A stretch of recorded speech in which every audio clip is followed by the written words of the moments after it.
Yes, this Trump MAGA fascism really is that bad. And if it is not driven from power soon, it will get far worse. This is Bob Avakian, Revolution, number 133. As I have pointed out in previous messages, numbers 130 and 131, Trump is sending the military into city after city, particularly cities with large black populations and black mayors, not to combat crime, but as a continuation and escalation of his blatant racism and his openly dictatorial fascist rule in the country as a whole. As part of this, Trump proclaims that he will give more forceful backing to the brutality and murder that the police regularly and viciously carry out, especially against black people, as well as Latinos and Native Americans. At the same time, Trump insists that domestic violence against women should not really be counted as a crime. He complains, quote, "If a man has a little fight with the wife, they say this was a crime," unquote. 30 years ago, I wrote the following, which continues to have crucial meaning today.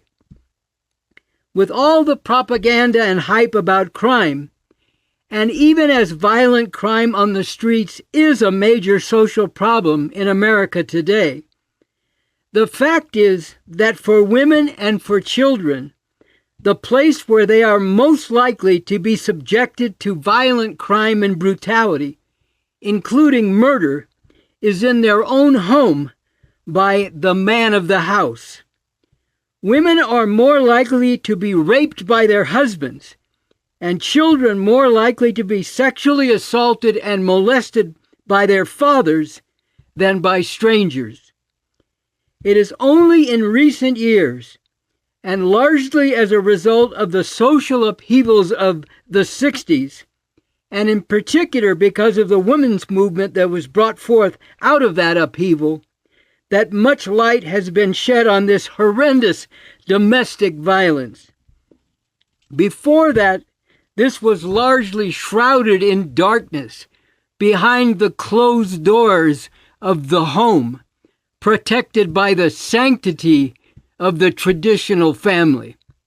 From my book, Preaching from a Pulpit of Bones, we need morality, but not traditional morality.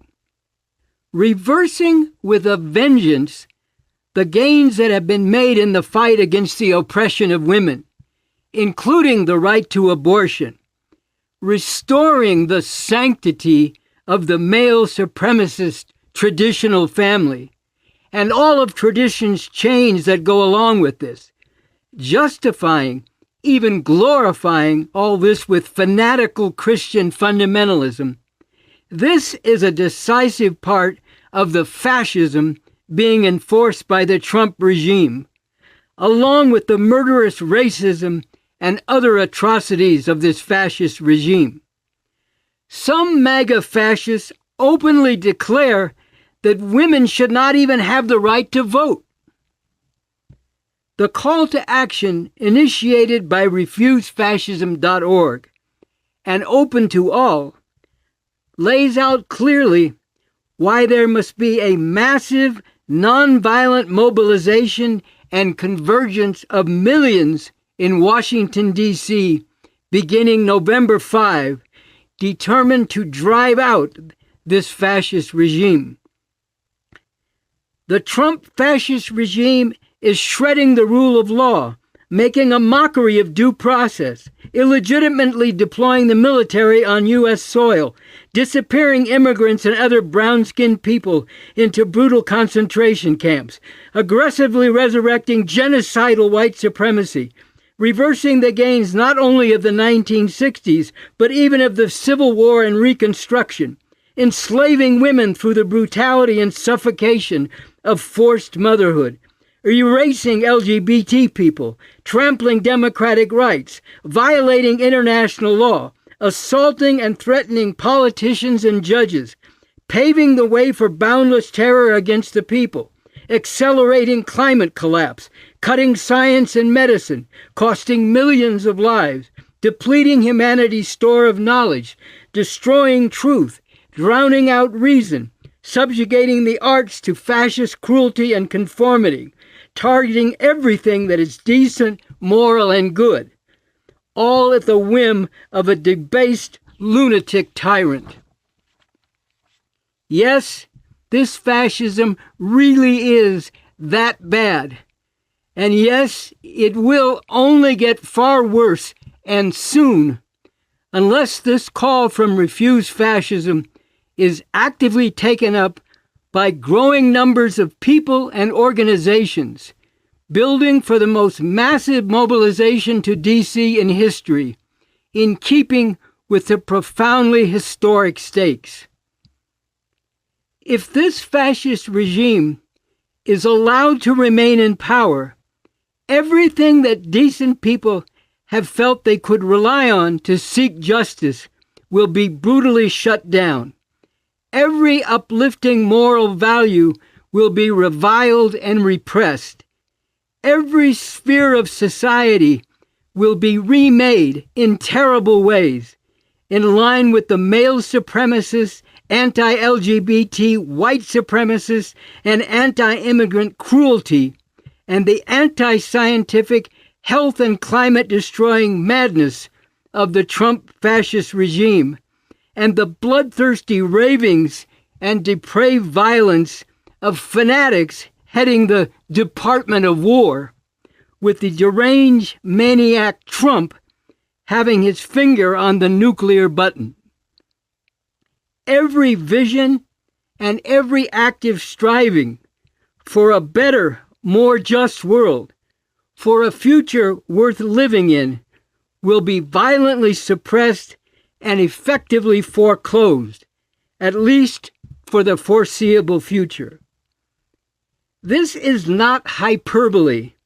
It is the bitter reality that is being rapidly enforced. But here is another profound reality.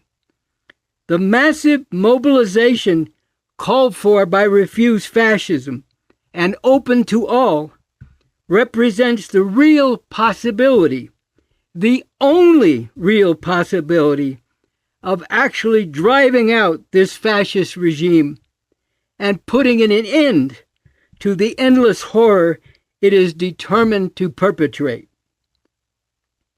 In my previous message, number 132, I spoke to how this massive mobilization could have a real chance to succeed by creating a massive political earthquake from below, bringing about a profound political crisis such that the completely illegitimate nature of the Trump fascist regime stands out all the more sharply, provoking and motivating major shifts and realignments throughout society, including within the dominant institutions, such that this regime can no longer function and cannot remain in power.